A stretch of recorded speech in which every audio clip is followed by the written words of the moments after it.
I'm just gonna call a spade, people. That was disrespectful.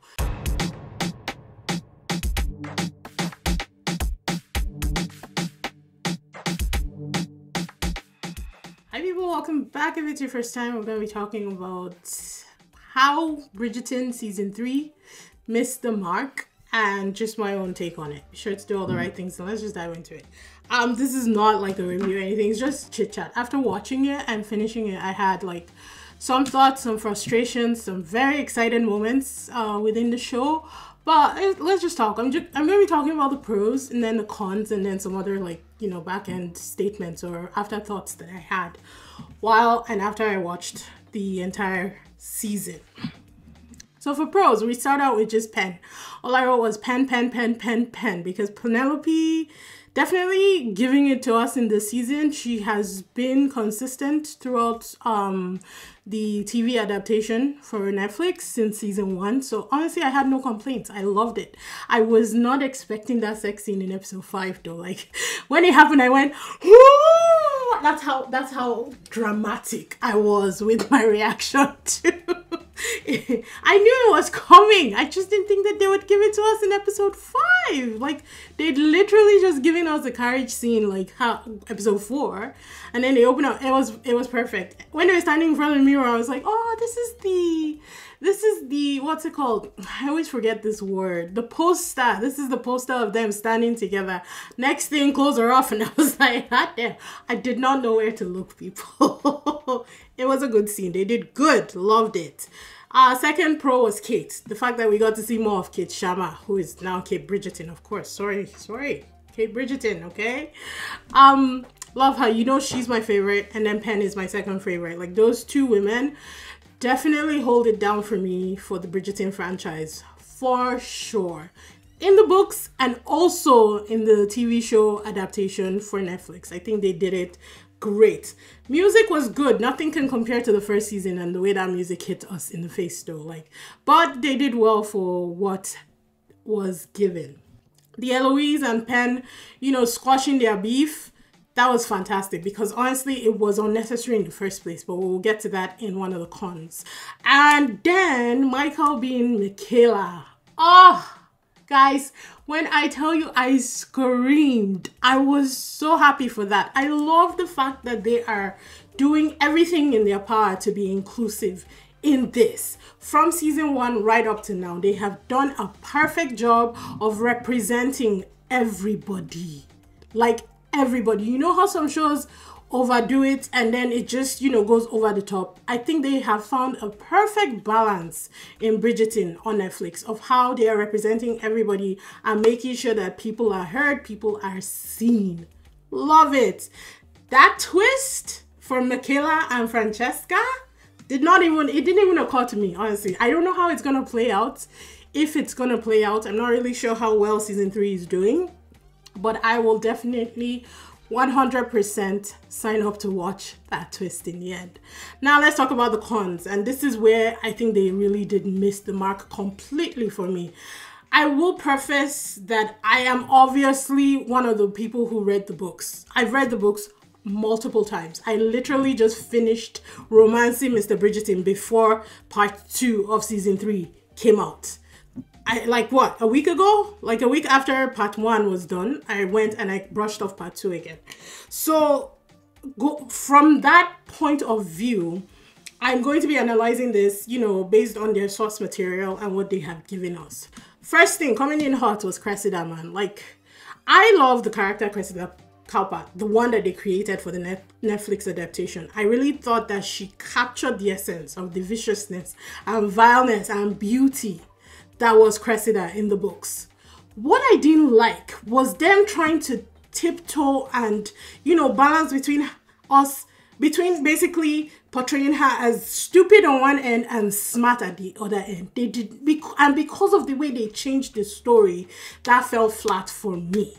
The way Cressida was portrayed in the books, she was outright vicious. She was a bully. She was the most popular girl in the town in her come out season. Well, save for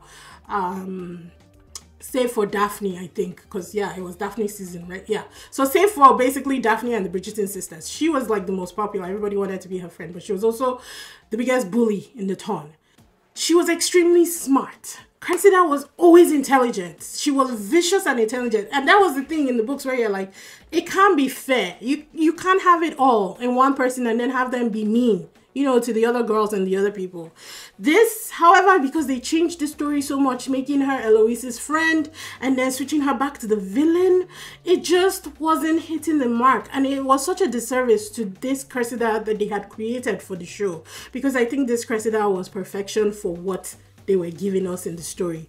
But because they changed the story so much, the tiptoeing between her being both dumb and intelligent just fell flat for me.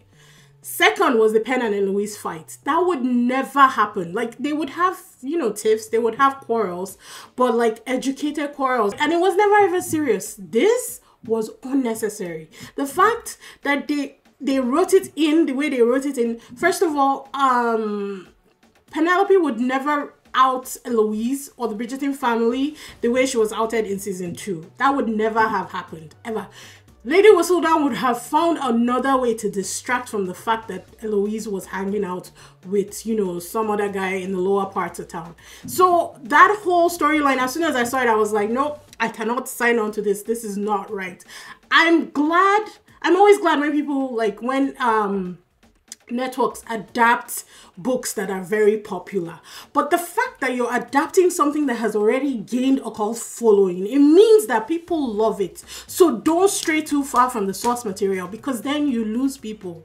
Had they created this as an original, it's fine. We're doing what we're doing. We're jiving, we're watching, you know. But considering that it plays or leans so heavily into the Bridgerton books and that whole storyline that was created, they went too far. Just not even a smidge. They went too far. That's what I'm just trying to say here. Second, the fact they showed Francesca, you know, getting engaged, the whole process of her courtship with Lord Kilmartin. But you could also see that there was some sort of dissatisfaction or wanting in her eyes whenever she looked at her brother and his whole courtship of Pen and how people were receiving it and her. But even in the end, when she was married, there was still something, they were trying to, you know, allude to the fact that she was not fully happy. And that was disrespectful to Francesca's character. I'm just going to call a spade, people. That was disrespectful. Francesca loved Kilmartin with all her heart. She loved this man, even when she met Michael. So the fact that they did him dirty like that, I was not on board for it, because then they basically set it up that she may eventually want to have a tryst with Michaela when they get back to Scotland, because obviously the emotions, you know, that wanting, the attraction to Michaela is going to be building. They're going to be in Scotland together. The houses are, I don't even know if Michaela is going to be living with them. So it was just bonkers to me that they would not only disrespect Francesca but disrespect Kilmartin like that, and I just hated it. I hated that whole play was bull caca, and I think that they need to just wrap it up and throw it away.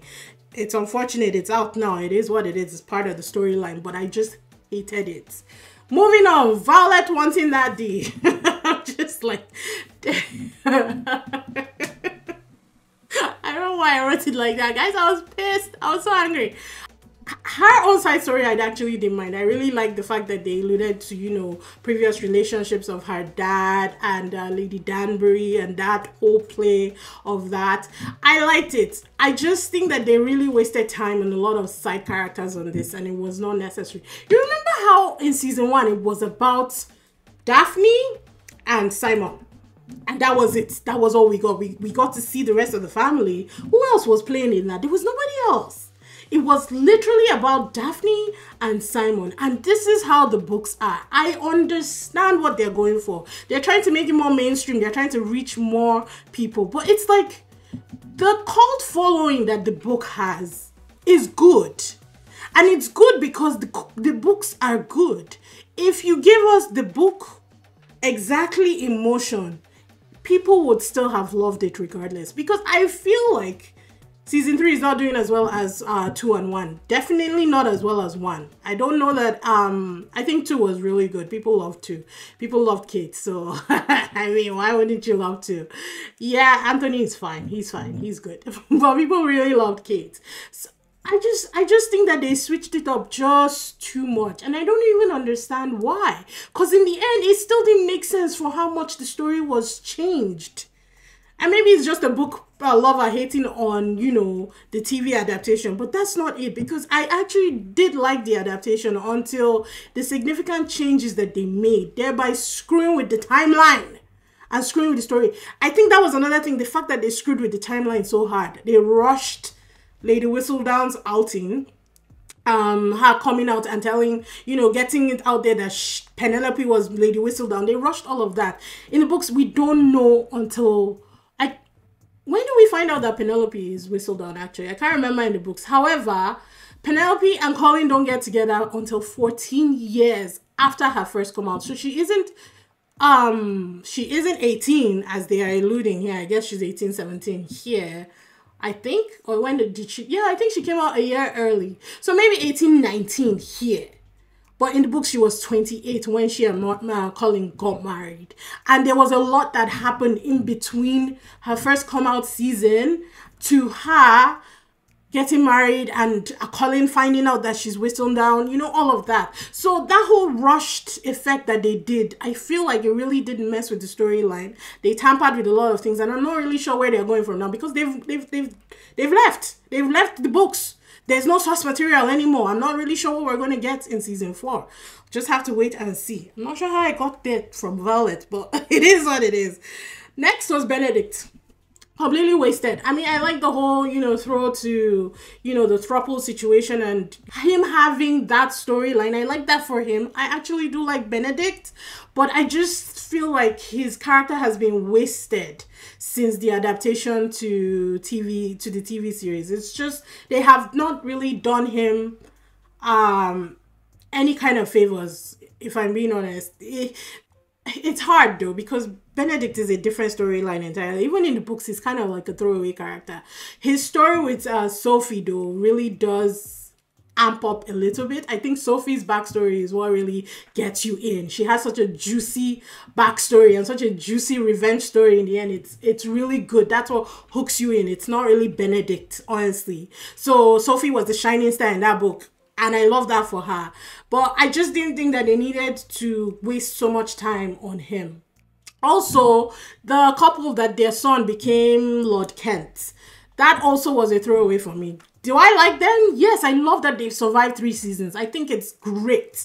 However, they were wasting too much time on the side characters, and it kind of removed a lot from Penelope and Colin's story. And I wasn't really a fan of that. Then the Queen versus Whistledown thing, I think they took it too far. There was never a rivalry between the Queen and Whistledown in the books. Like, who takes on the Queen of England? In what? Oh my God. It didn't make sense to me. It just didn't make sense. This power play was unnecessary. 100%.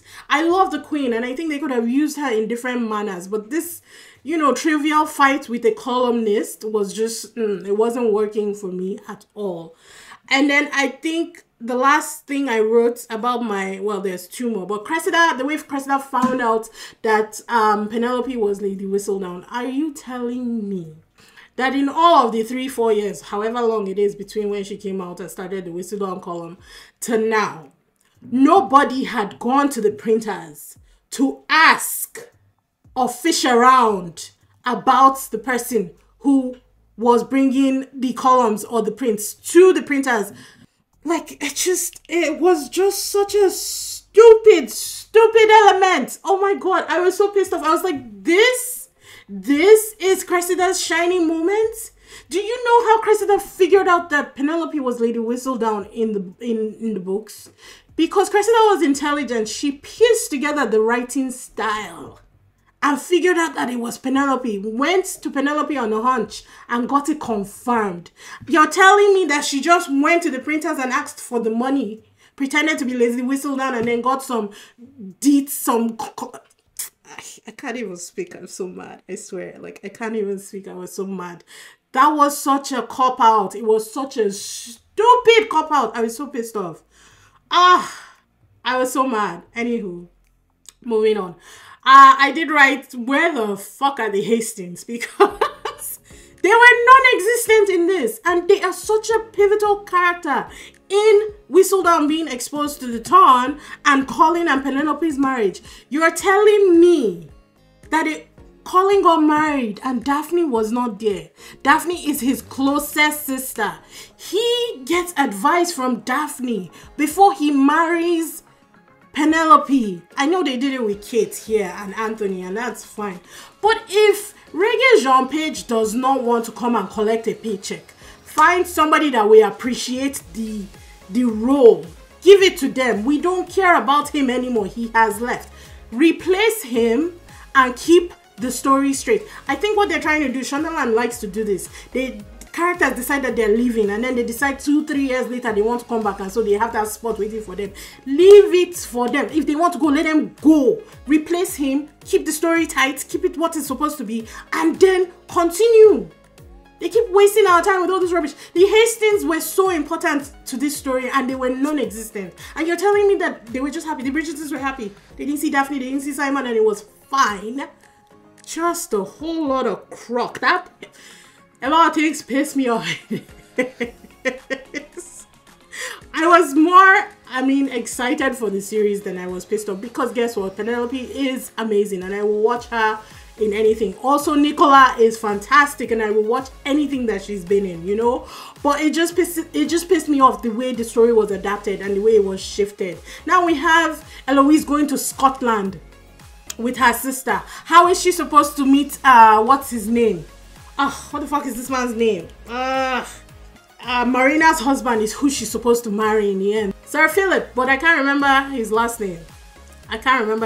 Anyways, she starts writing letters to Sir Philip. It's obvious, the name of the book is To Sir Philip with Love. So now she's in Scotland. I'm wondering how exactly is she supposed to meet Sir Philip, or have they changed the entire story? Because we saw Marina, right, in the beginning in part 1 of season 3, and she was happy.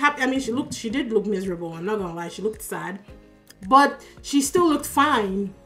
And everything was hunky-dory. Or are they going to wait and push the timeline now to 14 years from now for when Eloise now marries Sir Philip? Like, what are we doing? Make it make sense, people. It's just pissing me off. I was more happy watching it than I was pissed off. But all these throwaway things that they kept putting in and changing things so much, like, if you change it so much from the source material, then what was the point of the source material is what I am trying to get across here.